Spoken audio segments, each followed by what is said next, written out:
I guess we can kind of start with that because that's kind of intriguing to me. Sure. I mean, when you have this lull in the schedule, what are the practices like? I mean, what changes from a day-to-day practice preparation standpoint? We're still going to get after it in practice, and we're going to probably go a little bit shorter some days. Some days we'll go a little bit longer. It all depends on finals.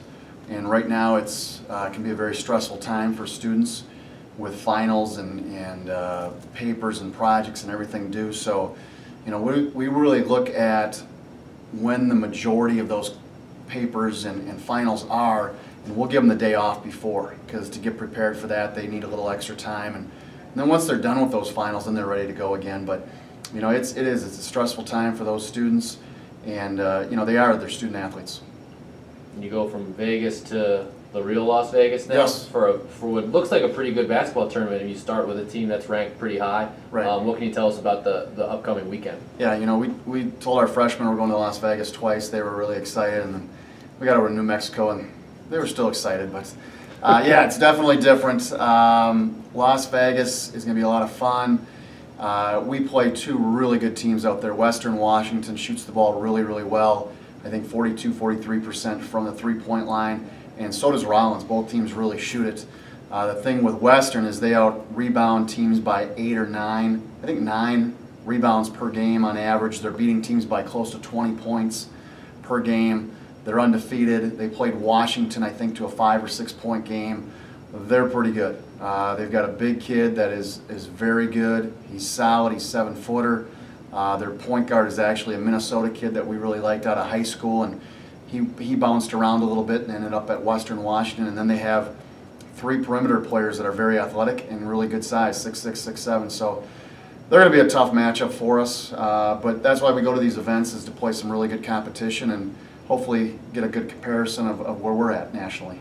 To be on a streak where you're at now and kind of have some time off, I mean, kind of thinking about it, and then before you go out to Vegas, is that help or hurt? I mean, kind of, because you're on a roll. I mean, yeah, there's nothing you can really do about it. When I did the scheduling, it was, hey, we wanted to give some time off for finals, and again, it takes a lot out of these kids mentally and physically with those finals. But this is a good stretch for us. We'll fine-tune some things. We'll get some other guys that haven't played a lot of minutes. We'll get them more reps in practice, kind of rest up a little bit. Skylar was, nursing a thigh injury, and David kind of gets banged around every game, and Carl's always icing after every game. Ryan Quaid, they take care of themselves, and that's really a good thing. And we have, Chris Dane, who's our athletic trainer, does a great job for us. But this is actually, I think, a good thing. We're going to try to spin it into a good thing for us, take a little time off, and then get ready to go with these last 2 games before break.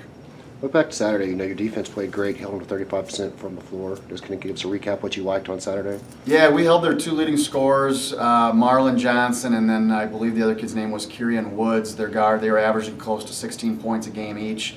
And those guys can go off for 25, 30 points a game. Marlon, I think, is a really special player. I think they're just missing some other guys around him. And to hold each of those players to 8 points was great for our defense. And then we really passed the ball. We shared the ball. We really played well as a team on the offensive end as well. We had a little lull.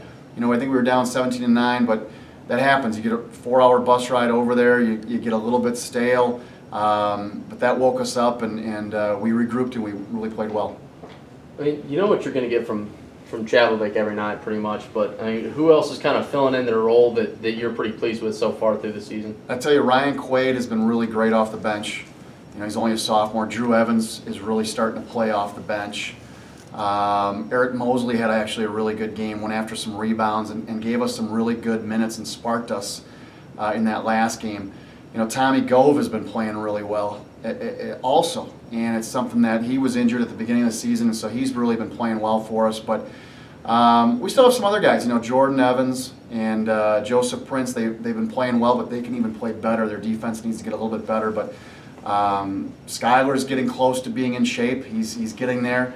He knows it, but it's a team effort, 1 through 14 with our guys, and hopefully we can keep it going. What does that depth enable you to do as a coaching staff? It really it's fun, but it's a challenge because there's only one basketball, and everybody sometimes wants to shoot it. So, we really stress moving the basketball around, and I don't think we've taken a lot of bad shots, but giving us that depth in our practices are very competitive. and we like that a lot. It helps our guys get better. Our freshmen are getting better because of our upperclassmen, and our upperclassmen know what we expect out of them, and that really helps out the younger guys.